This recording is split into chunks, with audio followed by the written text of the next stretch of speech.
Pinch. That means you have to kiss him. That's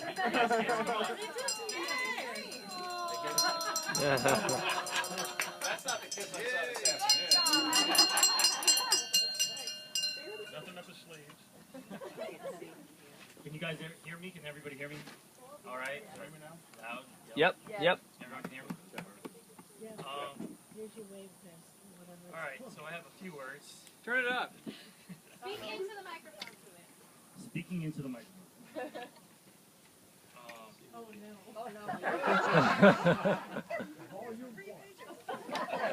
It is 3 pages, but handwritten, not typed. Double space.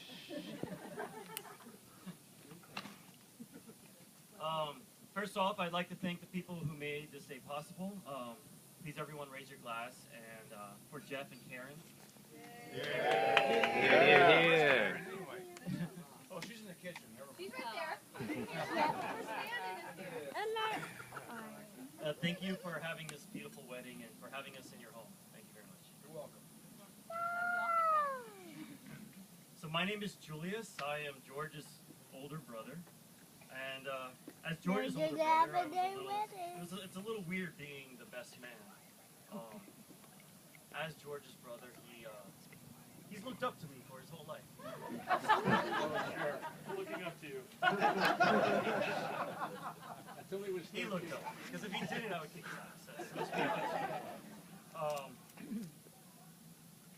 It's also a little weird because as George's oldest brother, I've been there for most of the embarrassing things that's happened to him as he was growing up. And if you know George at all, you know he's had a lot of embarrassing moments.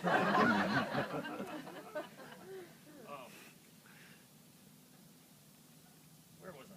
Okay, so anyway, so when I was preparing the speech, I was looking around on Google, like, what do you say when you're looking online, and I came across this website, and it had it discussed the 5 pillars of a healthy marriage.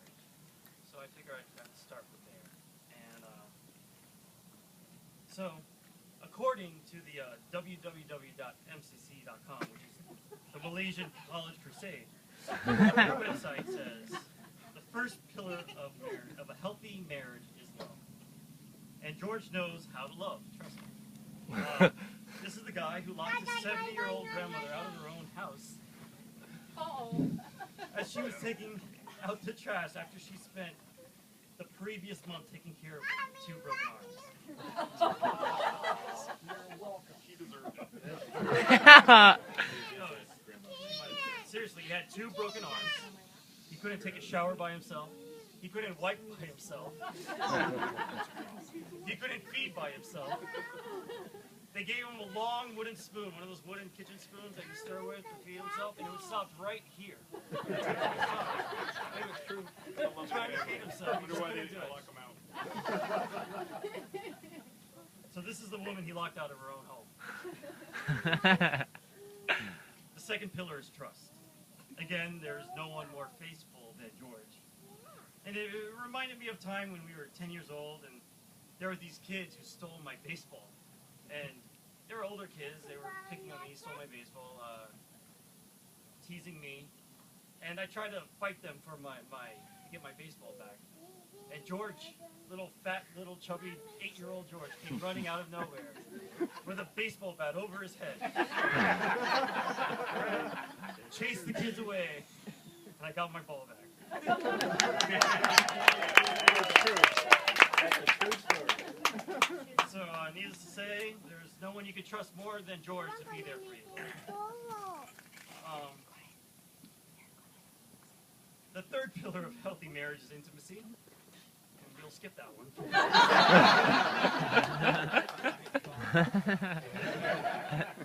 I don't have any intimacy.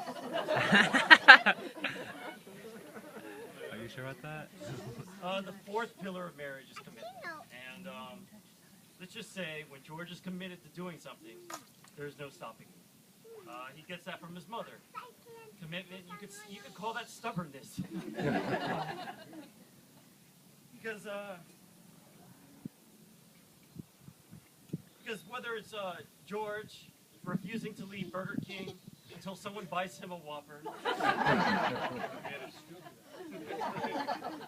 Whether it's George committed to not showering for all 3 weeks of sleepaway camp, until his counselor calls me and forces me to make him shower. That's true. Whether it's George determined to run away from his parents at Disney World to the point that my mom had to put him on a leash. Literally, he was stretched out on that leash as far as it would go like this. My mother, being just as stubborn, just walked. People had to dodge underneath the leash as they walked by. But George is committed to things. When George is committed to things, there is no one more committed to him. And I know for a fact he's committed to Laurel. And finally, the fifth pillar is listening. And I honestly couldn't think of a single story where George is committed. I really tried. For like 2 months. So good luck with that, Laurel. So, if I haven't scared you away from George,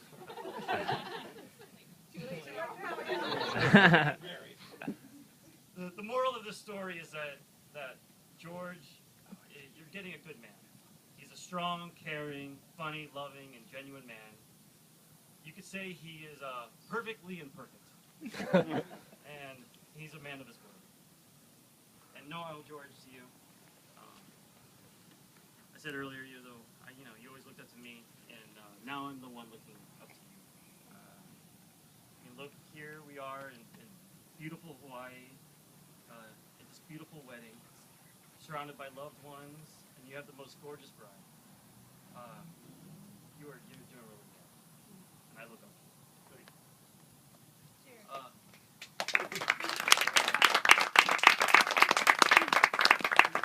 So everyone, please raise your glass and join me. Together, cheers, and wishing George and Laurel a lifetime of happiness. Here, here.